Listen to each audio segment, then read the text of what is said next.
declaration, not Is after. he still in custody? He is. Oh my. And I find that interesting, especially in light of the fact that another group, the indigenous people of Biafra, its leader, Mazi Nnamdi Kanu, is also in prison. And what is the relationship between your group and his? Nnamdi Kanu is the leader of the indigenous people of Biafra. Our Prime Minister for the United States of Biafra is Simon Ekpa. That is the relationship. Well, I hope that Biafra will be able to proceed in a manner that is not done in by any internal factions. In any case, can you please explain to us what is the relationship between this Declaration of Independence and this very newly independent state and the persecution of Christians that has been ongoing in Nigeria? Thank you so much for that question. The persecution of Christians in Nigeria has been very troublesome. It has been very, very sad.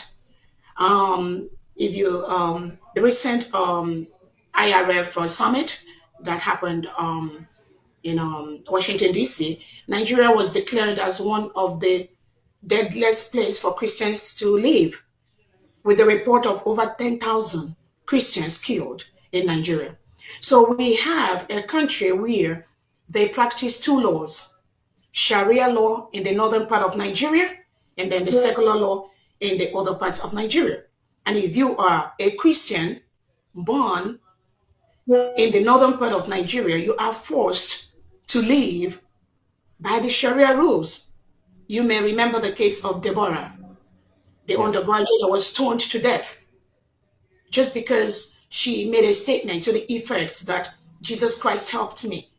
And then the Muslim extremists around her were able to pursue her, drag her out from the teacher's office where she went to, and they stoned her to death and they burned her.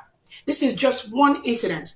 There are several incidences where Christians are murdered and buried in mass graves in Nigeria because the Nigerian state has a policy to reintegrate and rehabilitate non terrorists into the Nigerian state.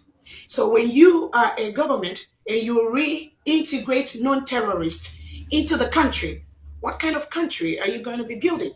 So you have situations where the reintegrated terrorists, they take over the indigenous people's community, especially the Christian communities, like in Southern Kaduna, in Jos, in Plateau, in Biafra land.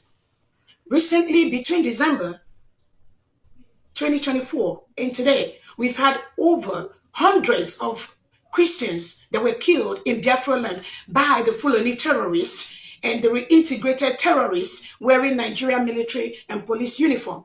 This is what the Christians go through in Nigeria over the years. There is no solution.